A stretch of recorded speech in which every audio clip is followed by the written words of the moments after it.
Jayden Daniels, quarterback from the Washington Commanders, suffered a very gruesome left elbow injury against the Seattle Seahawks this Sunday night, October 2nd, in the NFL season. Here, if we pull up the video, we do see as Jayden Daniels is trying to brace himself as getting tackled. You see that elbow go into a very odd position. And as you kind of continue to play the video there, you really see that inferior portion of that humerus really start to protrude out of the skin here. This is very indicative that there are definitely ligaments torn within that left elbow. You can see where that elbow and the location of the forearm is at.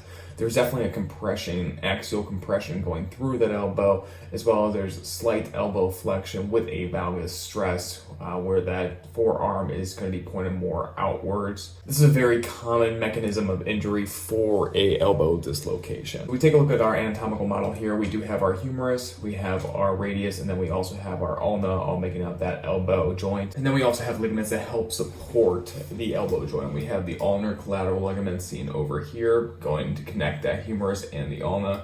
This is divided into three different portions: your anterior, posterior, and transverse. And finally, you have your radial collateral ligament. This helps connect that humerus to the radius, as seen right here. When you have that axial compression and the various amounts of stress being placed among these joints, that's when instability happens, and that's when you're more susceptible to having a tear within these joints, ultimately leading to an elbow dislocation. And if a dislocation were to happen within the elbow joint, the ulna and the radius would be displaced more posteriorly compared to where the humerus is at. As seen more in that video with Jayden Daniels, you saw this inferior portion of this humerus poke out of the skin where the ulna and radius should be attached to. What they're going to be primarily worried about with testing for Jayden Daniels is if it's a complex dislocation, which would involve a fracture.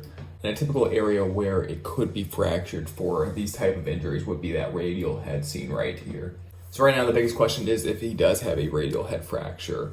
The good thing is this typically is not a career-ending injury. However, it could be season-ending depending if they decide to do surgery and after further testing to see exactly what the issues are. Immediately after the injury happened, they did provide close reduction, which will definitely help with the swelling and keeping the anatomical form appropriate within that elbow. Unfortunately for Jayden Daniels, though, he has just not been able to catch a break this whole season, having multiple injuries throughout the season, limiting his time of play. Wishing Jayden Daniels a speedy recovery and hoping that he can come back sometime at the end of the season if the injury is not as severe as we might think. Hope you enjoy the video, and thank you so much for watching.